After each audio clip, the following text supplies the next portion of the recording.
I wasn't running from anything. That's what I told myself, anyway. I was just driving.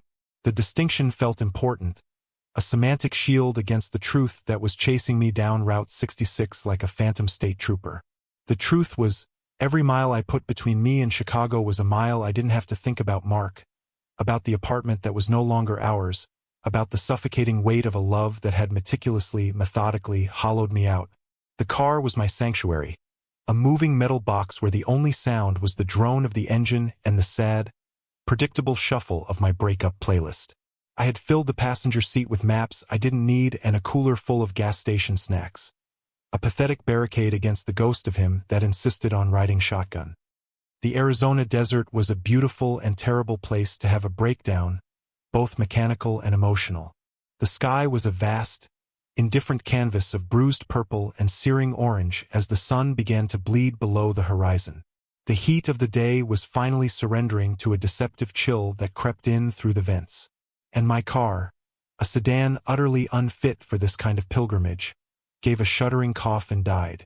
I managed to coast it onto the gravel shoulder, the crunch of the tires sounding like a final, mocking laugh. One flat tire. One pathetic, shredded monument to my complete and utter lack of preparedness. I had a spare, technically, a donut, and a jack I was pretty sure was just for show. After an hour of wrestling with lug nuts that seemed fused to the wheel, my hands raw and my t-shirt stained with grease and sweat, I saw it. A flicker of neon, a wounded pink buzz against the deepening twilight. Motel? It stuttered, some of the letters dark. It was less a promise of comfort and more a confirmation of my predicament.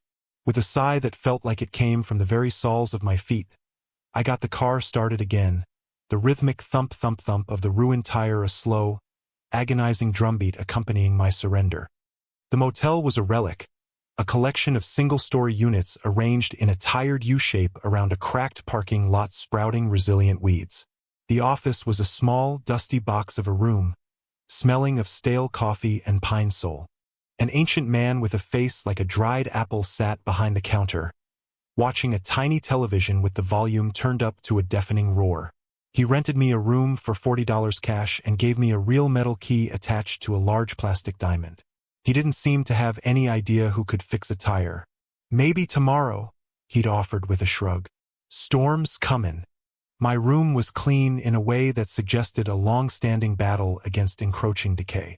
The bedspread was a faded floral print, the carpet a nondescript brown, the air thick with the ghost of 1,000 anonymous travelers. I dropped my bag on the floor and collapsed onto the bed, the springs groaning in protest. Outside, the wind began to howl, a low, mournful sound that scraped against the window. The lights flickered once, twice, and then plunged the room into absolute, impenetrable darkness. The stuttering neon sign outside died with a final, pathetic buzz. I was alone, in the dark, in the middle of nowhere, with a broken car and a broken heart.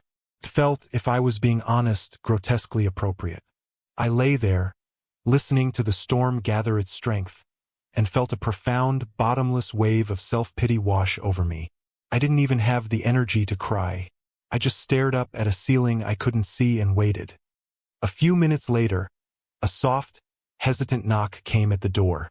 It was so unexpected that, for a moment, I thought I'd imagined it, a phantom sound conjured by the wind. Then it came again, firmer this time. My heart hammered against my ribs. Who could possibly be out there? I slid off the bed, my bare feet cold on the linoleum by the door, and fumbled for the chain. Who is it? I called out, my voice sounding thin and reedy. Just making sure you're all right. A low, calm voice answered through the wood. Saw the lights go out. I hesitated. Every instinct screamed at me not to open the door. I was a city kid, conditioned to see strangers in the dark as threats. But there was something in his voice, a steady, unhurried quality, that cut through the noise of my anxiety. And what was the alternative? To sit here in the pitch black until morning? I slid the chain free and opened the door a crack. The man standing on the concrete walkway was silhouetted against the swirling dust kicked up by the wind. He was tall and broad-shouldered, holding an old-fashioned kerosene lantern that cast a warm, dancing circle of golden light around him. The light caught the sharp line of his jaw, the weathered brim of a cowboy hat, and the quiet concern in his eyes. He wasn't smiling, but he wasn't threatening either. He just was, a solid presence in the chaos of the storm. "Got this for you," he said, holding the lantern up slightly. "The generator's busted. Might be a while." I just stared at him, my pride warring with my practical need for light. I hated needing help. I'd spent the last year of my life being made to feel helpless, and the feeling was still raw, still tender. "I'm fine," I said, the words sounding petulant even to my own ears. He didn't argue. He just nodded slowly, his gaze taking in my grease-stained shirt and the defeated slump of my shoulders. "All right. Well, if you change your mind, I'm in the cabin behind the office." Name's Elias. He started to turn away, the circle of light beginning to retreat. "Wait," I said, the word escaping before I could stop it. The darkness in the room behind me felt suddenly vast and predatory. I'll take it. Thank you." He turned back, his expression unreadable. He stepped forward and handed me the lantern, his fingers brushing against mine. His hand was rough, calloused, and surprisingly warm. The brief contact sent a strange jolt through me, an unexpected spark of simple human connection in the isolating dark. "Careful with it. It's hot," he said, his voice still that same low, steady rumble. I held the lantern, its gentle heat a comfort in my hands. The light filled my small room, chasing the shadows into the corners and making the space feel less like a tomb and more like a shelter. I could see him clearly now. He looked to be in his mid-30s, with dark, wind-swept hair under his hat and eyes the color of strong coffee. There were faint lines around them, etched by sun and time. He wore a simple flannel shirt, faded jeans, and worn leather boots.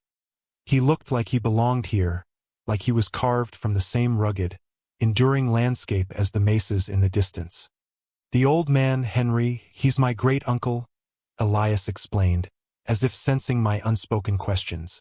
"I help him out." "Right?" I nodded, feeling awkward. "Thanks again. For the light." "No trouble." He gave a slight tip of his hat and then turned, disappearing into the howling wind and darkness. I closed the door, slid the deadbolt, and leaned against it, the warmth of the lantern seeping into my chest. I wasn't fine, not even close, but for the first time since my car had given up the ghost, I felt a flicker of something other than despair. It was a fragile, unfamiliar feeling, but it was there, and it had a name: Elias. I placed the lantern on the small table by the bed, its golden glow casting long, dancing shadows on the walls. The light was alive, breathing in a way that electricity never could. It made the room feel older, more elemental. I sat on the edge of the mattress and tried to work the grime from under my fingernails, replaying the brief encounter. His quiet confidence was a stark contrast to my own frayed nerves. Where I was adrift, he seemed anchored, rooted. There was a stillness about him, a self-contained economy of movement and words that I found both intimidating and deeply compelling. The storm intensified, the wind shrieking and rattling the window in its frame. A sudden, violent gust hit the building with a force that made the whole structure groan. The temperature in the room was dropping fast, the desert night shedding the day's heat with brutal efficiency. I pulled the thin bedspread around my shoulders, but the chill was insidious, seeping up from the floor and through the walls. I thought about my jacket, still in the car, and cursed my stupidity. Another hour passed. I tried to read the paperback I'd brought, but the flickering light made the words swim, and my mind was too agitated to focus. All I could think about was the cold, the isolation, and the quiet man in the cabin behind the office. I was being ridiculous. I was a grown man. I could handle one night in a cold motel room. But my pride was a poor insulator. My teeth started to chatter. Just as I was resigning myself to a miserable, sleepless night, another knock came. This time I knew who it was. I opened the door without hesitation. Elias stood there, a thick, woolen blanket folded over one arm. He'd taken his hat off, and his dark hair was damp from the rain that was now lashing down. "Figured you might be cold," he said, his voice barely audible over the roar of the wind. "This place ain't built for weather like this." He wasn't asking, he was stating a fact. He held out the blanket. It was a simple gesture of kindness, completely unadorned, and it undid me. All the tension I'd been holding in my jaw, my shoulders, my fists, seemed to dissolve at once. "Thank you," I said, my voice thick with an emotion I couldn't name. I took the blanket, its rough texture a welcome friction against my cold hands. "You don't have to do this. It's no trouble," he repeated, the phrase seeming to be a cornerstone of his vocabulary. He glanced past me into the Spartan room, then back at my face. "Look, the stove's lit in the office. It's warm. Henry's gone to bed in the back. You're welcome to come sit in there if you want. No sense in both of us freezing in separate rooms." The offer hung in the air between us, a lifeline I was too proud and too desperate to refuse. Part of me, the part that had been hurt, screamed to say no, to retreat into my shell of self-sufficiency. But the other part, the part that was just a cold, lonely man 1,000 miles from anything familiar, was already nodding. "Okay," I heard myself say. "Yeah, okay. Thank you." "Bring the lantern," he said, and turned to lead the way. I grabbed the lantern and my book, locked the door to my empty room, and followed him. The wind tore at me, plastering my thin shirt to my skin and whipping my hair into my eyes. The rain was cold and sharp. Elias walked with a steady, unhurried pace, a dark, solid shape moving through the tempest. He held the office door open for me, and I ducked inside, blinking as my eyes adjusted to the different quality of light. The office was transformed. The harsh fluorescent lights were off, and the only illumination came from the orange glow of a pot-bellied wood stove that stood in the corner. The air was filled with the scent of burning cedar and the gentle crackle of the fire. It was warm, incredibly, wonderfully warm. Elias gestured to a worn armchair near the stove. I sank into it, the heat seeping into my bones, and let out a long, shuddering breath I didn't realize I'd been holding. He moved around the small space with a quiet, familiar grace, adding a log to the stove, the metal door clanging softly. He didn't say anything, just let me sit there and thaw out. I watched him, my earlier observations solidifying. He was all lean muscle and quiet capability. The way he handled the fire poker, the way he checked the flue, it was all done with an ingrained competence that spoke of a life lived by tangible, practical things. Mark, with his soft hands and expensive suits, wouldn't have known where to begin. The comparison was unfair, but it surfaced anyway. "Can I get you something?" Elias asked, his back still to me. "Coffee? Or something stronger?" "Something stronger sounds good," I admitted. He pulled a bottle of amber liquid and 2 glasses from a cabinet behind the counter. He poured a generous measure into each glass and handed one to me. The glass was heavy and cool in my hand. "Whiskey," he said simply. "It'll help." I took a sip. The whiskey burned a clean, fiery path down my throat, igniting a welcome warmth in my belly that spread through my limbs. We drank in silence for a few minutes, the only sounds the crackling fire and the storm raging outside. It wasn't an awkward silence. It was a comfortable, shared space, a small pocket of warmth and light carved out of the vast, stormy darkness. "You're a long way from home," he said, finally breaking the quiet. It wasn't a question. I looked into my glass, swirling the whiskey. "Is it that obvious?" "Your license plate," he said with a faint smile. "And your shoes." I looked down at my canvas sneakers, soaked through and utterly useless. "Ah, right," I took another sip of whiskey. I was driving to California." "Were you?" He leaned against the counter, watching me over the rim of his glass. His gaze was direct, but not intrusive. It was just observant. "I was supposed to be," I clarified, the admission tasting like ash, "with someone. We broke up. I just kept driving." The words came out before I could stop them, raw and unpolished. I hadn't said it out loud to anyone. I'd been running so fast, I hadn't had the chance. Saying it here, in this strange, warm room to this quiet stranger, made it real in a way it hadn't been before. The confession hung in the air, fragile and exposed. I braced myself for the usual platitudes, the awkward sympathy.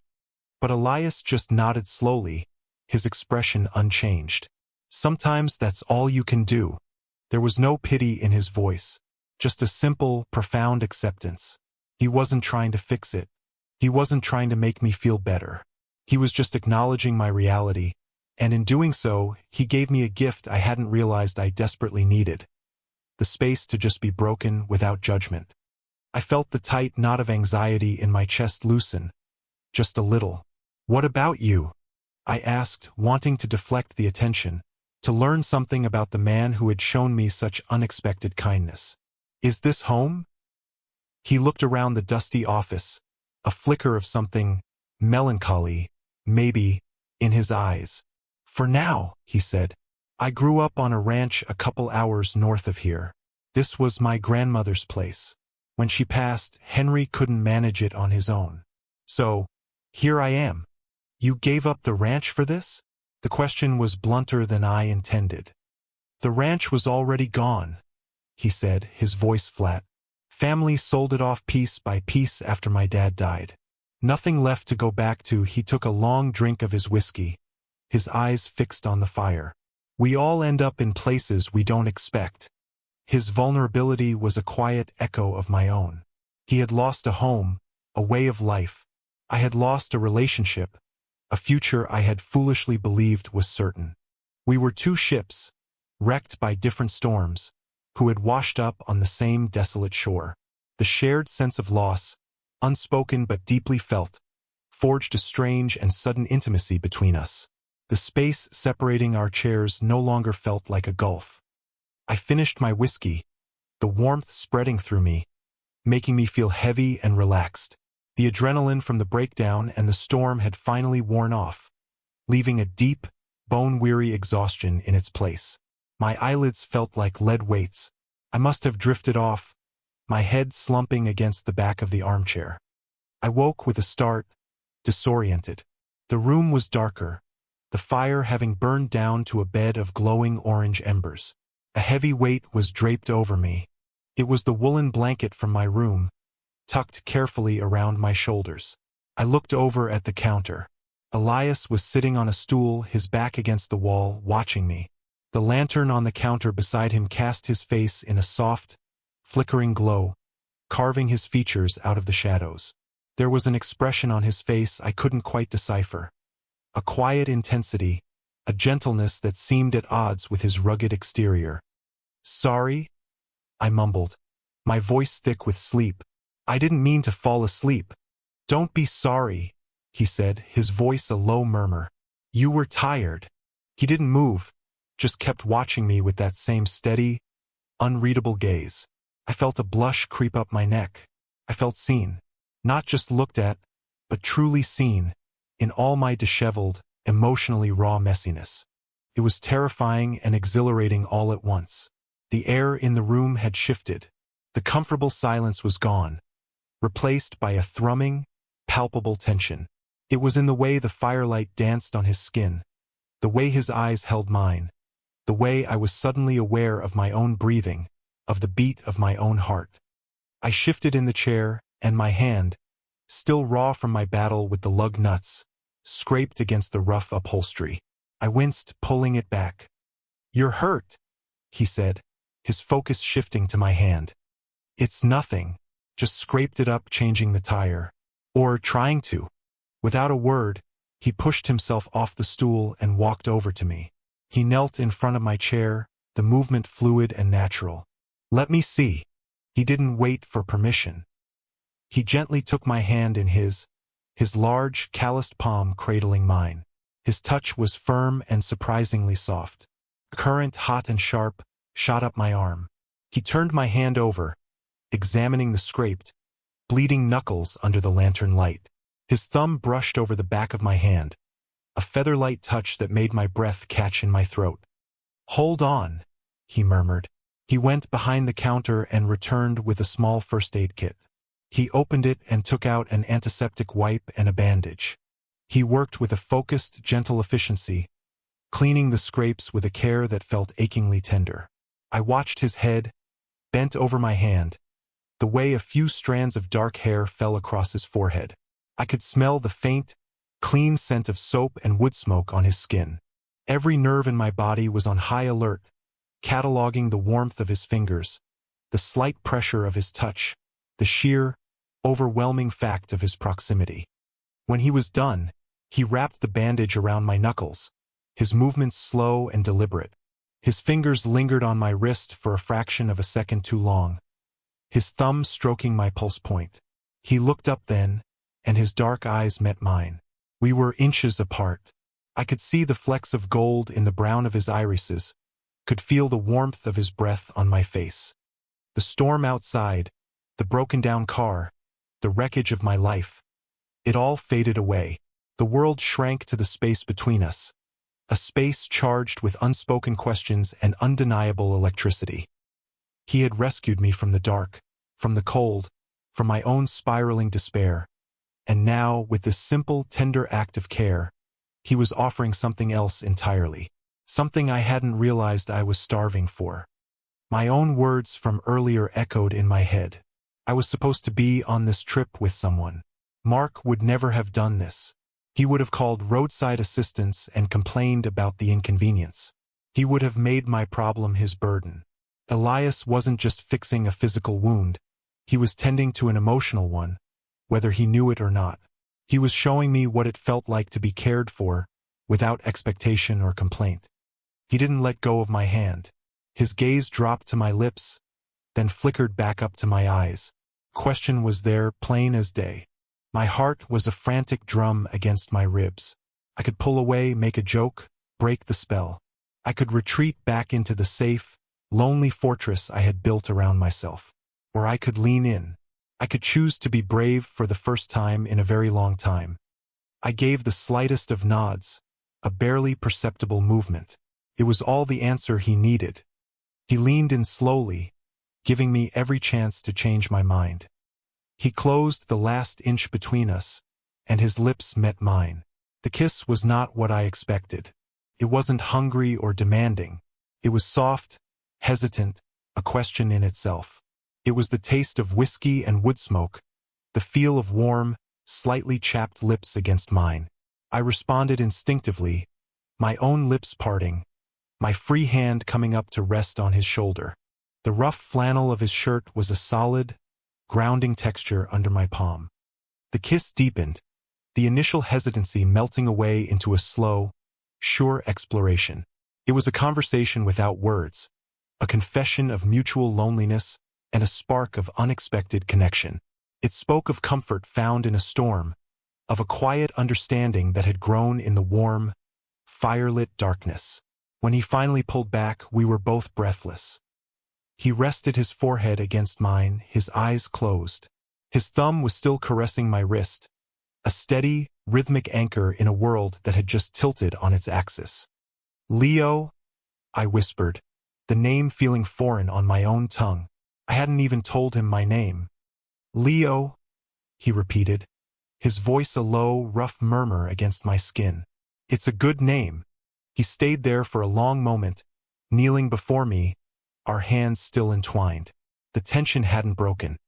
It had transformed into something else, something deeper and more potent. It was a current of longing that flowed between us, raw and undeniable. My room, he said, his voice thick. It's warmer than yours. It was an invitation, promise. I thought of my cold, empty motel room, a perfect metaphor for my life. Then I looked at Elias, at the quiet strength in his face, the open vulnerability in his eyes. He wasn't a distraction from my pain. He felt like a destination. Okay, I breathed. He stood, pulling me gently to my feet. He kept my hand in his as he led me from the office, out into the dying throes of the storm. The wind had softened, the rain reduced to a gentle patter. We walked the few steps to the small, separate cabin behind the main building. Inside, it was Spartan but immaculate. A simple bed, a wooden dresser, a single chair. A small fire was glowing in a hearth, filling the room with the same comforting warmth as the office stove. It felt like his space, calm, uncluttered, self-sufficient. He closed the door behind us, shutting out the last of the storm. He turned to me, his face illuminated by the soft firelight. He raised a hand and gently cupped my jaw, his thumb stroking my cheek. "You're shaking," he said softly. "I'm not cold anymore," I confessed. A slow smile touched his lips, transforming his serious face. "Good." He kissed me again, and this time there was no hesitation. It was a kiss of certainty, of want. I tangled my fingers in his hair, pulling him closer, wanting to erase any space between us. My back came up against the cool wood of the door, and he pressed into me, his body a solid, warm weight against mine. The kiss broke, and we just held each other, my head resting on his chest. I could feel the steady, strong beat of his heart under my ear. It was the most reassuring sound I had ever heard. He led me to the bed. There was no awkwardness, no fumbling. Our movements were fluid, intuitive, as if we had known each other for years. He undressed me slowly, his eyes never leaving mine, his hands gentle on my skin. I did the same for him, my fingers tracing the hard lines of his shoulders and back. I saw the pale, silvery lines of old scars on his skin, a map of a life I knew nothing about, but wanted to learn. He was beautiful, not in the polished, curated way Mark had been, but in a real, elemental way, like a weathered rock formation or an ancient tree. Making love with him was like coming home to a place I'd never been.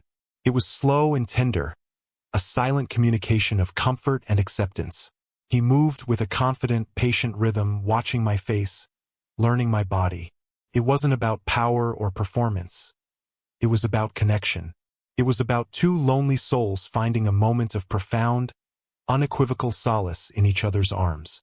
In the warm, firelit darkness of his room, wrapped in his embrace, I didn't feel broken anymore. I felt whole. I woke to the unfamiliar sensation of sunlight on my face. The storm had passed completely, leaving the world washed clean and startlingly bright. For a moment, I was disoriented. The Spartan room and the heavy warmth of the body next to mine a stark contrast to the sterile motel room I'd fallen asleep in. Then it all came rushing back, the storm, the fire, Elias.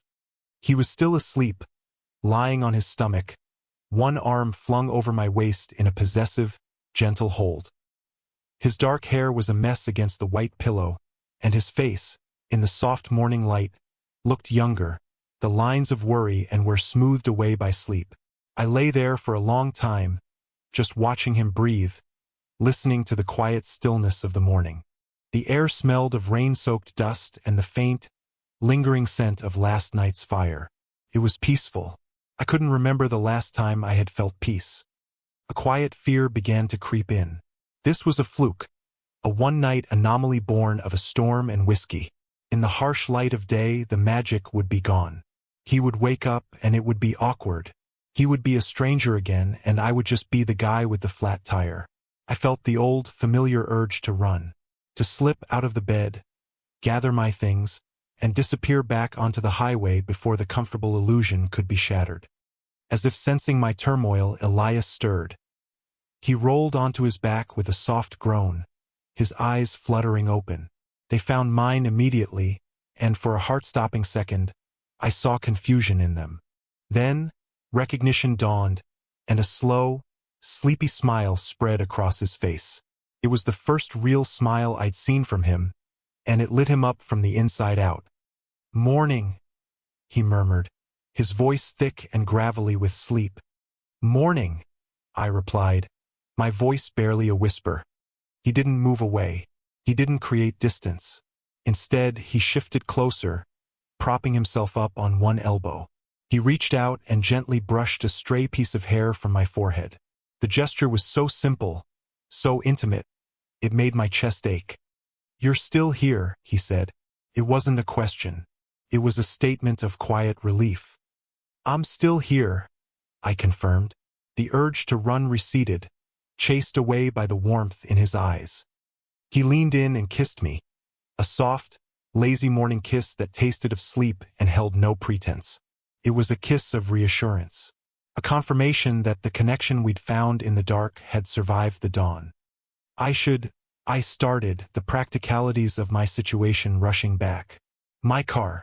I need to figure out what to do. I'll take a look at it, he said, swinging his legs out of bed. He stood and pulled on his jeans with an unself-conscious grace. But first, coffee. We sat on the small porch of his cabin, drinking strong, black coffee from mismatched ceramic mugs.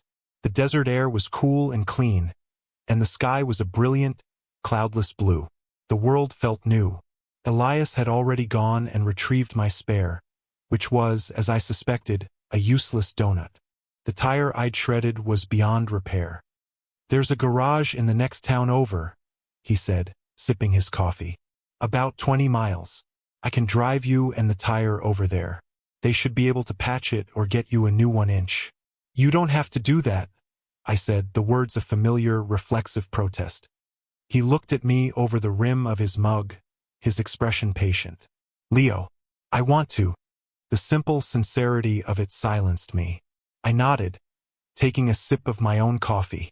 We sat in a comfortable silence, watching the sun climb higher in the sky.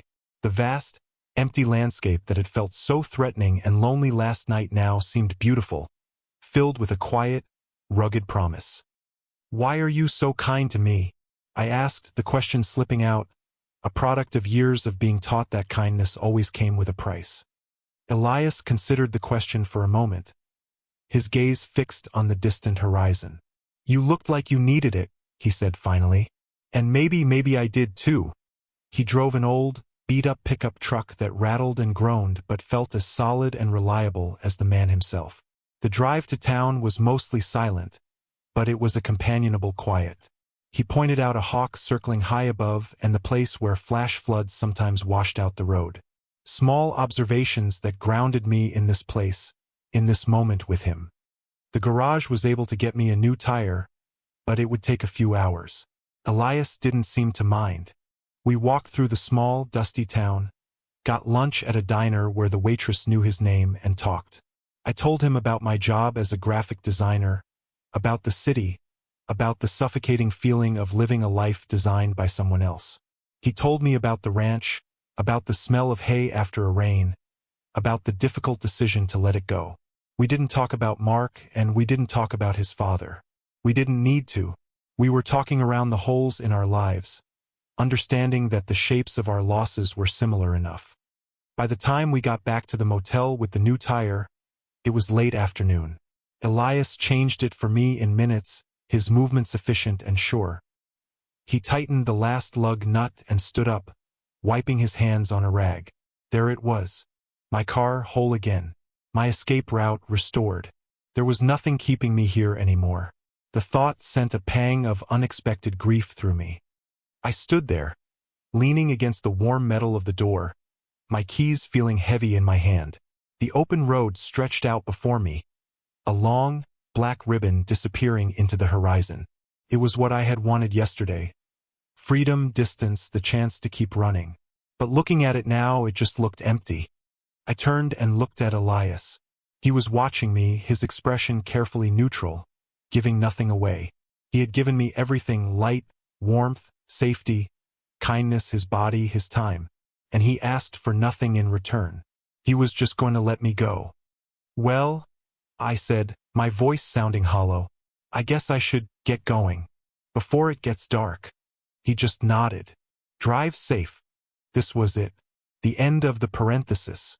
The moment where I say thank you one last time, get in the car, and reduce this incredible, transformative night to a bittersweet memory. A story I might one day tell about the kind cowboy who helped me in a storm. My hand was on the car door handle, but my feet wouldn't move. My gaze was locked on his.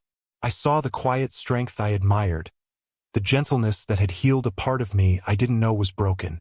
And I saw the flicker of his own loneliness, a reflection of mine. Running had gotten me here, to him, but leaving felt like running again. Only this time, I knew what I was running from.